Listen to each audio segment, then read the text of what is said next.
June 6, 1944, is one of the most important days to occur in the last 100 years. On this day, the largest invasion by land, sea, and air took place on the White Sands of Normandy. But this only happened because of a handful of individuals and their determination to end the most widespread and destructive war in history. In 1941, the British forces had been fighting off the Nazis' Luftwaffe, or the German Air Force, for a year. By 1943, the Battle of Britain had been a destructive mess for both countries. Britain had been bombed to hell, and the Nazis still couldn't do enough damage to make Britain surrender.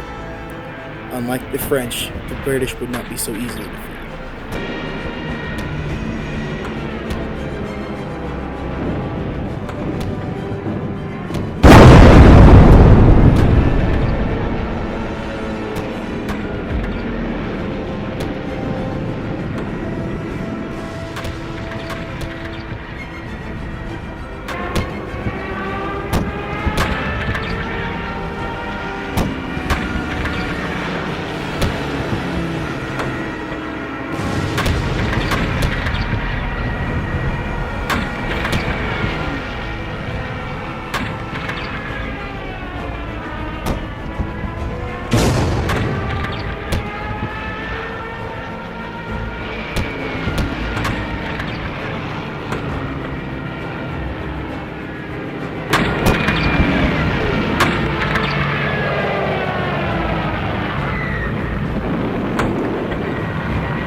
The British forces were relieved when the United States declared war on Nazi Germany in 1943. The Allies had been born. The might of the United States, Great Britain, and the Soviet Union allied themselves with a common goal: to destroy Adolf Hitler and the Third Reich. The United States were the most prepared for the huge undertaking. They had the most industrial power and were able to make supplies at a very high rate. With this in mind, they began forming a plan to overthrow Germany's corrupt dictator. The first part of this plan was called Operation Overlord. Supreme Allied Commander Dwight D. Eisenhower was given full charge of Operation Overlord. Operation Overlord was the plan to invade and liberate Western Europe. The ultimate goal was to eliminate the Third Reich and the Nazi regime. The preparations were massively important. The soldiers needed training, guns, and supplies. The training given to the soldiers was tough to prepare them for the harsh realities of war.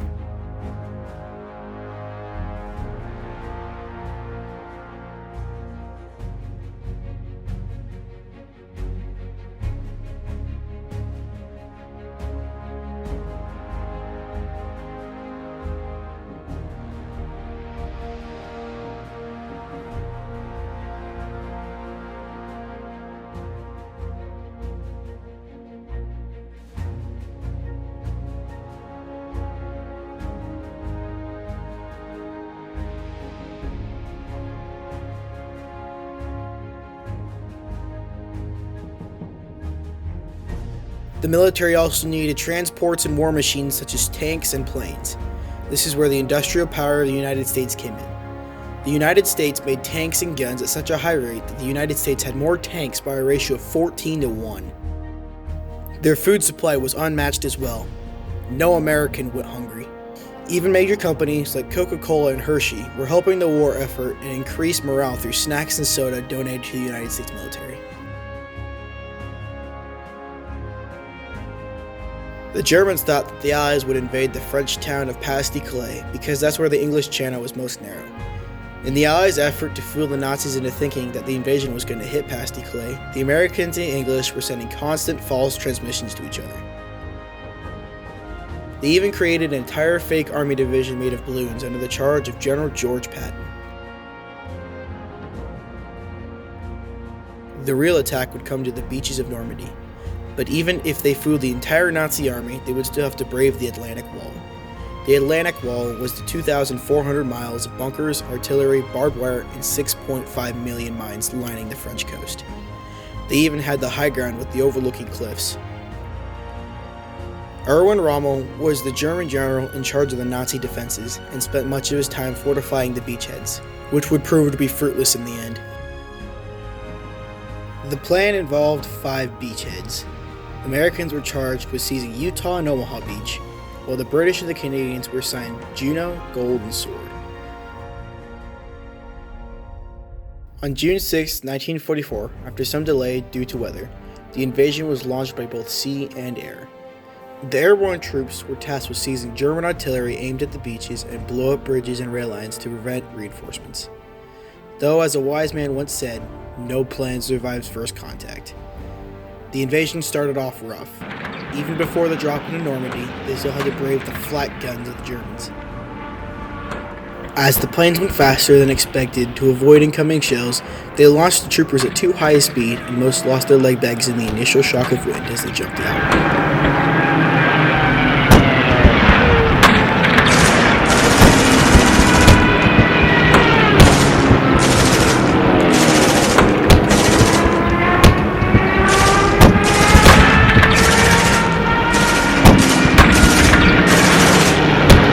Most that hit the ground alive took their dead allies' weapons, or followed behind those that had weapons until they killed some Germans for theirs.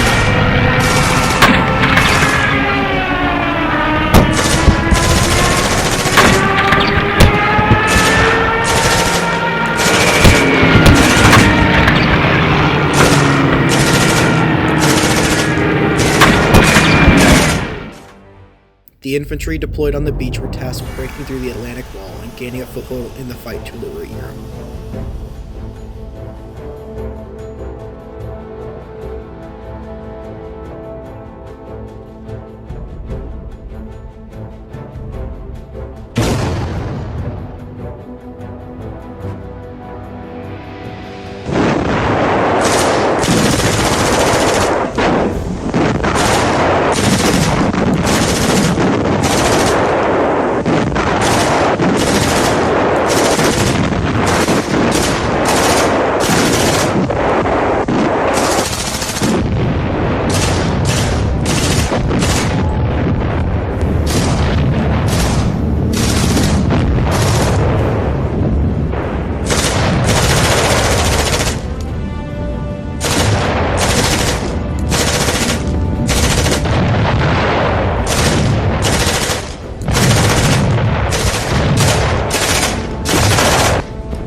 Fighting on the beaches were bloody, with the most horrific fighting occurring at Omaha Beach by the Americans.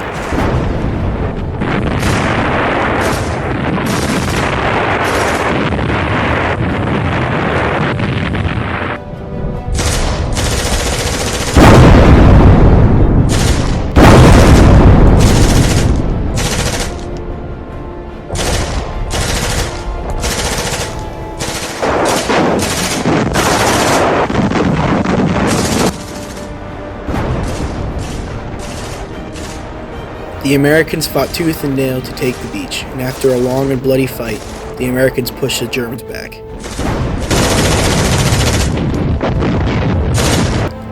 There are a whopping 4,700 soldiers killed on Omaha Beach. The ruse had paid off.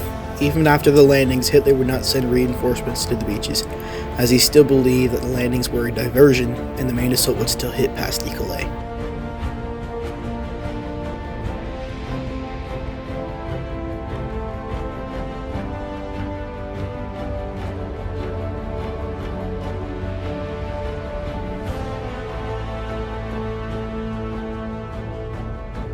The Allies continued from this point through many battles until they liberated all of France.